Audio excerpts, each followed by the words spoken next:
Bienvenidos una semana más a nuestro noticiario semanal de HM Televisión. Los sacerdotes don Jesús Silva, don Pachi Bronchalo y don Antonio María Domenech abordan la castidad como una visión integral que libera a las personas y previene adicciones. Hablar de castidad en el siglo XXI, en medio de una sociedad saturada de imágenes y mensajes que banalizan la sexualidad, puede sonar radical. Sin embargo, estos sacerdotes abordan esta cuestión con un enfoque actual, cercano y positivo. La castidad no es solo una serie de noes, es un sí a la dignidad de la persona y a la libertad, señalan. De hecho, los tres sacerdotes destacan cómo al practicar esta virtud se puede experimentar una libertad interior que va más allá de cualquier limitación externa. La castidad, como todas las virtudes cristianas, ha sido configurada por Jesucristo. Es la gracia de Cristo la que nos ayuda a vivir las virtudes naturales o sobrenaturales, las dos. Nos ayuda a vivir lo cotidiano, lo natural, como don de Dios el trabajo, el descanso, la amistad, los afectos. Todo bautizado es llamado a la castidad. El cristiano se ha revestido de Cristo, modelo de toda castidad. Todos los fieles de Cristo son llamados a una vida casta según su estado de vida particular. En el momento de su bautismo, el cristiano se compromete a dirigir su afectividad en la castidad. Silva, Bronchalo y Domenech dan varios tips para vivir la castidad, que supone aprender a ver al otro como un fin en sí mismo, no como un medio para satisfacer los propios deseos, porque el amor verdadero no cosifica, subrayan. De este modo, la castidad se convierte en una herramienta liberadora, capaz de prevenir adicciones al sexo y a la pornografía, además de una auténtica defensa de la dignidad y el valor de cada persona como hijo de Dios, explican. Los tres sacerdotes también alertan sobre cómo la cultura hipersexualizada de nuestra sociedad está impactando en nuestras relaciones humanas. Una hipersexualización que afecta no solo a los adolescentes y a los jóvenes, sino también a los adultos, entre quienes promueve actitudes egoístas y que nos dejan vacíos por reducir la sexualidad a impulsos. Pero lejos de quedarse en una mera denuncia, destacan también el papel del Espíritu Santo como fuerza de transformación y sanación para quienes buscan restaurar su pureza. El Espíritu Santo nos ayuda a restaurar nuestra virginidad espiritual, nos restaura y sana, explican, y enfatizando que la castidad no solo es para jóvenes, sino una virtud que puede vivirse en cualquier etapa de la vida como signo de respeto hacia uno mismo y hacia los demás. Tanto Bronchalo como Silva han escrito libros sobre el tema, especialmente dirigidos a jóvenes. El amor y el respeto, cuando se viven de forma auténtica, dan sentido a nuestras relaciones, concluyen. Comenzaremos con las noticias de interés internacional. México, Iglesia Católica convoca a Rosario Virtual por la Vida. Estados Unidos, Marco Rubio, católico de origen cubano, nuevo secretario de Estado. Canadá, retiran el estatus benéfico a los centros de atención a embarazadas. Italia, digitalizar la enseñanza no ha aportado ningún beneficio real. Pasaremos después a las noticias nacionales. Los ciclistas de San Juan de Dios son de gran ayuda tras la riada de Valencia. Exalto directivo de multinacionales se reencuentra con su fe católica. Campaña de oración invita a adoptar a un sacerdote. Y por último comentaremos algunas de las noticias más destacadas de la Santa Sede. El jubileo de 1950 y los medios vaticanos. El Papa Francisco envió una carta a los jueces de Uruguay. Audiencia general sobre la piedad mariana. Ante la reciente iniciativa que busca despenalizar el aborto voluntario en cualquier etapa del embarazo, en la Ciudad de México, la Iglesia Católica, en la capital del país, convocó un Rosario por la Vida virtual que tuvo lugar este 14 de noviembre. La convocatoria fue realizada por las diócesis que atienden pastoralmente la capital mexicana, la Archidiócesis Primada de México y las diócesis de Azcapotzalco e Iztapalapa. Durante el evento se presentaron los testimonios de mujeres de agrupaciones pro vida, quienes compartieron las difíciles circunstancias que enfrentaron al estar ante la posibilidad de un aborto. El rezo del rosario, al que asistieron miles de personas, comenzó con una plegaria dedicada especialmente a las mujeres embarazadas, principalmente aquellas que se encuentran ante la inquietud y el deseo de abortar. El primer misterio del Rosario fue dedicado a las mujeres para que comprendan que el que crece en su interior no es parte de su cuerpo, ni células descartables, ni una carga, sino un hijo, un ser humano en desarrollo con derecho a disfrutar de la vida que Dios le da. En el segundo misterio se rezó para que las mujeres embarazadas resistan la presión social o familiar de quienes intentan convencerlas de abortar. El tercer misterio fue ofrecido en reparación por los millones de abortos realizados en el mundo y en especial por la conversión de quienes han convertido el aborto en un lucrativo negocio. El cuarto misterio estuvo dedicado a las mujeres que quedan con grave daño físico y espiritual a causa de un aborto, mientras que el quinto misterio se rezó por las personas que luchan por defender la vida y legislan a favor de la vida, por los que oran afuera de abortorios y por los médicos y enfermeras que se niegan a realizar abortos aunque los despidan. El senador católico de Florida, Marco Rubio, es el elegido por Donald Trump para el puesto clave de secretario de Estado. Marco es un líder muy respetado y una poderosa voz de la libertad. Será un firme defensor de nuestra nación, un verdadero amigo de nuestros aliados y un guerrero intrépido que nunca retrocederá ante nuestros adversarios, dijo Trump en un comunicado. Por su parte, Marco, hijo de inmigrantes cubanos, dijo que dirigir el Departamento de Estado de Estados Unidos es una enorme responsabilidad. También expresó que se siente honrado por la confianza que el presidente Trump ha depositado en él. En una entrevista reciente, el senador republicano le dijo a Raymond Arroyo en EWTN que quiere convertir el voto católico y el movimiento que apoya a Trump en acción para que sea una coalición gobernante en este país que nos permita realmente hacer cosas buenas para Estados Unidos. En la entrevista en la que destacó el papel de los católicos en la elección de Trump, Rubio declaró que, ya sea en el Senado o ayudando en su administración, esa es una conversación que podemos tener y determinaremos cuál es la opción correcta. Marco Rubio hizo su primera comunión en 1984, se confirmó y se casó por la Iglesia Católica con la colombiana Janet Dousdebes, con quien tiene 4 hijos. Hablando en extenso sobre su fe hace algunos años, Rubio dijo que está plena, teológica y doctrinalmente alineado con la Iglesia Católica Romana.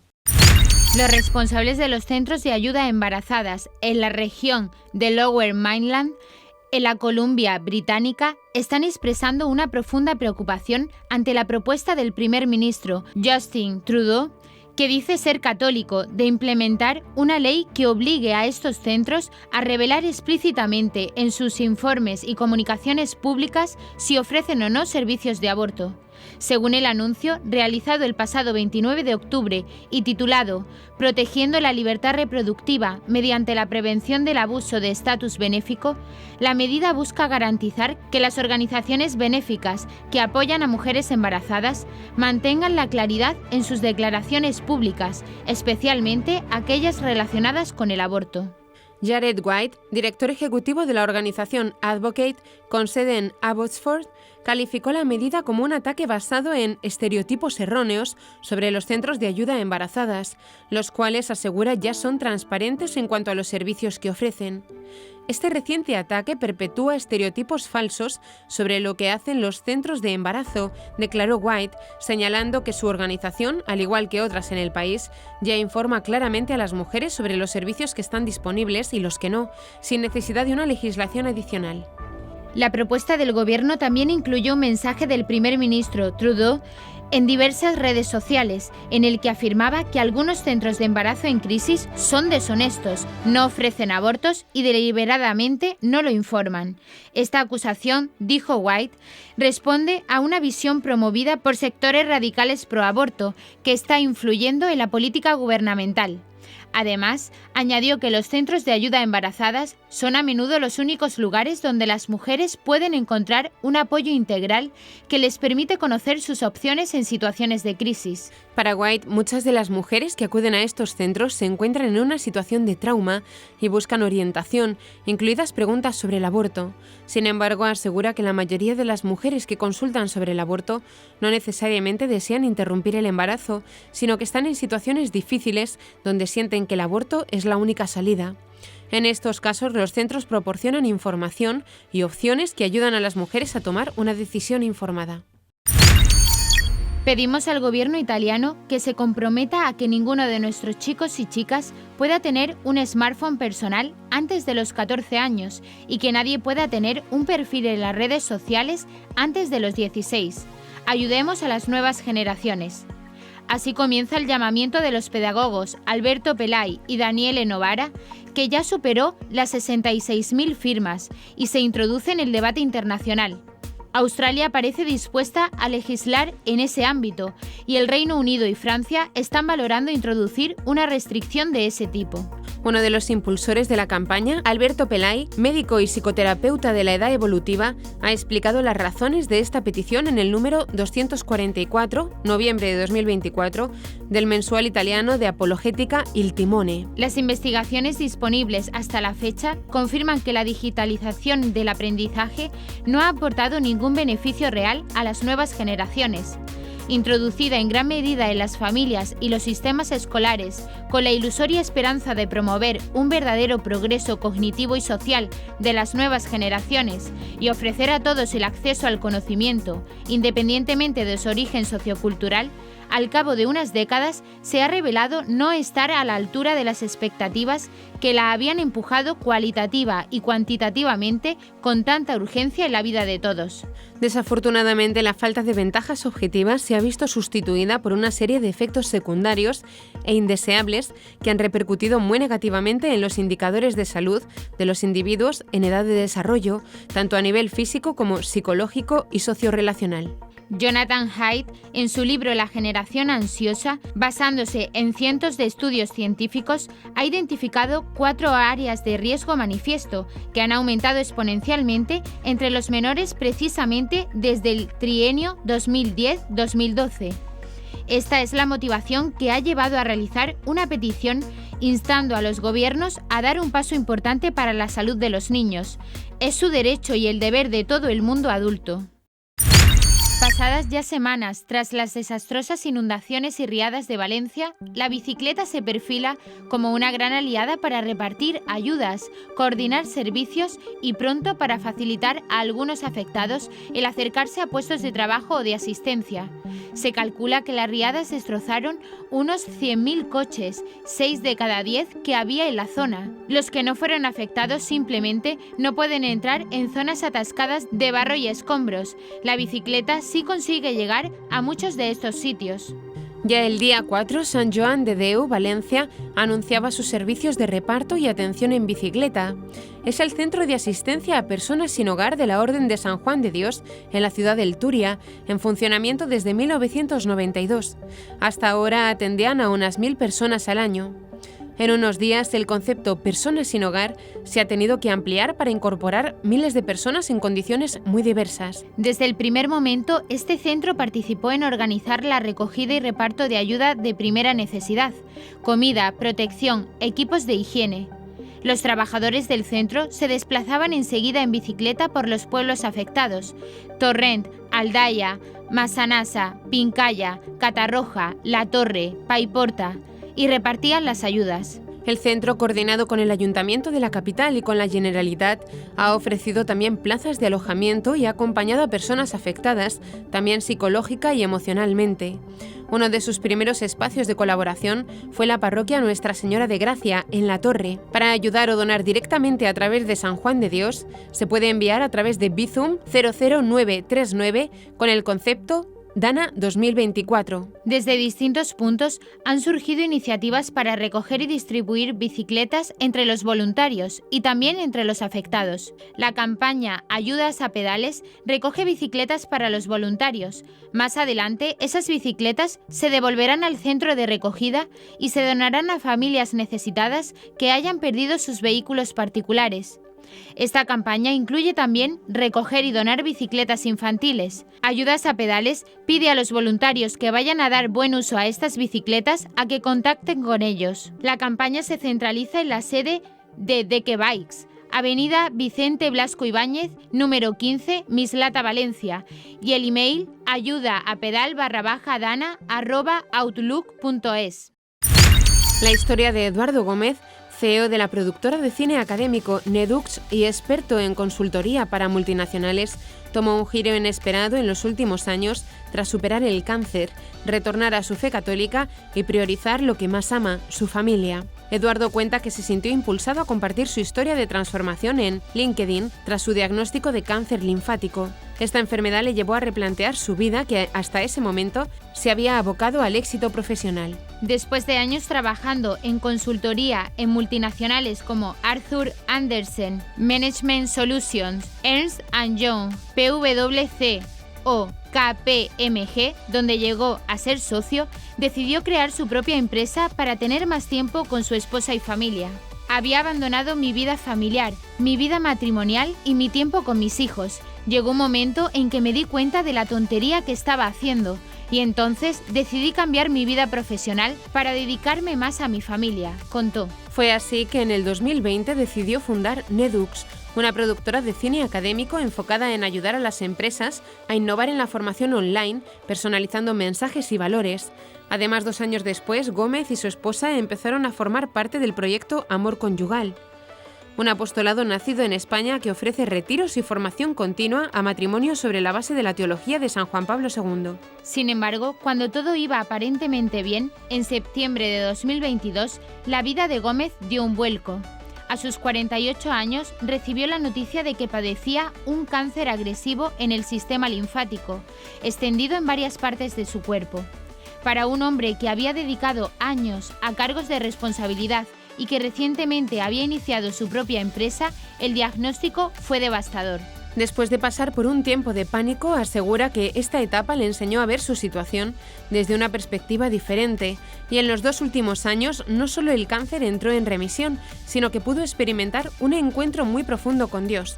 El Señor me ha ayudado mucho a crecer personal y espiritualmente, afirmó. Hace 9 meses, Gómez compartió la primera publicación sobre su historia de transformación en LinkedIn y el resultado fue sorprendente. Su primera publicación tuvo más de 50.000 visualizaciones en muy poco tiempo y su segunda publicación superó las 150.000. Rezo por sacerdotes es una iniciativa lanzada por la Fundación CARF que contribuye a la formación académica, espiritual y humana de sacerdotes en todo el mundo. Con este proyecto se invita a los creyentes a rezar para que los sacerdotes diocesanos, seminaristas, religiosos y personas de vida consagrada puedan continuar su misión. Desde la Fundación Española animan a los fieles a orar para que los sacerdotes mantengan viva la ilusión, infundirles fortaleza para superar los obstáculos, mantenerse fieles al magisterio y darles ánimo para impulsar el cambio en todo el mundo. Para participar en esta iniciativa y adoptar a uno de los sacerdotes a los que ayuda la Fundación, es necesario escribir previamente un correo a carf@fundacioncarf.org. Una vez mostrado su deseo de participar, recibirán en la dirección facilitada un pack de oración que incluye una postal con la fotografía, datos del sacerdote y un rosario. La Fundación CARF contribuye económicamente para que sacerdotes y seminaristas de todo el mundo reciban una sólida preparación tanto teológica, humana y espiritual y puedan llevar la sonrisa de Dios a todos los rincones del mundo. Gracias a los benefactores, los sacerdotes completan su formación en centros de Pamplona, España y Roma. Además de esta iniciativa de oración, promueven otros proyectos con el objetivo de conseguir fondos para ayudar a las becas de formación. Es el ejemplo del Mercadillo Solidario, que han organizado desde el 26 al 30 de noviembre en los locales de la parroquia de San Luis de los Franceses en Madrid. Se trata de la 28ª edición y está organizado por el voluntariado del Patronato de Acción Social de la Fundación. Su objetivo principal es cooperar con la Iglesia diocesana en todo el mundo y contribuir al coste de las mochilas de vasos sagrados que reciben los seminaristas que se gradúan y regresan a sus países. Esta mochila contiene todos los elementos necesarios para impartir los sacramentos y celebrar la Santa Misa de forma digna. Este miércoles 13 y jueves 14 de noviembre se celebró en Roma el Congreso Internacional Pío XII y el Año Santo 1950, promovido por la Universidad Notre Dame de Roma, la Universidad Europea de Roma y el Pontificio Comité para las Ciencias Históricas. En este congreso intervino el director editorial del Dicasterio de Comunicación del Vaticano, Andrea Tornielli, explicando la evolución que han tenido los medios de comunicación en el Vaticano. Andrea Tornielli explicó que el Año Santo de 1950 fue el primero de los grandes jubileos en que la radio desempeñó un papel protagonista. Radio Vaticana había sido creada en 1931 y había prestado un valioso servicio durante la Segunda Guerra Mundial y después de la Primera, transmitiendo información a los países del este de Europa. pero fue ese jubileo el que subrayó su papel universal, convirtiendo por primera vez un año santo en un fenómeno mundial. Pío XII quiso que todas las ofrendas de su jubileo sacerdotal, celebrado en 1949, se destinaran a la modernización de las instalaciones radiofónicas. La ceremonia de apertura de la Puerta Santa, como se lee en el Acta Apostolicae Sedis relativa a aquel jubileo, se oyó en todo el mundo gracias a las conexiones. Alemania, Austria, Bélgica, España, Francia, Inglaterra, Irlanda, Italia, Luxemburgo, Holanda, Mónaco, Portugal, Suiza y fuera de Europa, Brasil, Estados Unidos y otros países latinoamericanos.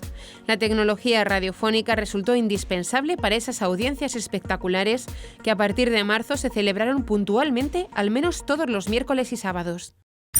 El Papa Francisco envió una carta a los jueces de Uruguay, en la que los exhortó a tener valor y a permanecer unidos, porque hay mucho por hacer para dejar atrás una sociedad desigual y expulsiva. Con esta carta, el Santo Padre se hizo presente en el lanzamiento del capítulo Uruguay del Comité Panamericano de Juezas y Jueces por los Derechos Sociales y la Doctrina Franciscana, COPAJU, que se llevó a cabo el lunes 11 de noviembre en la Facultad de Derecho de la Universidad de la República, UDELAR.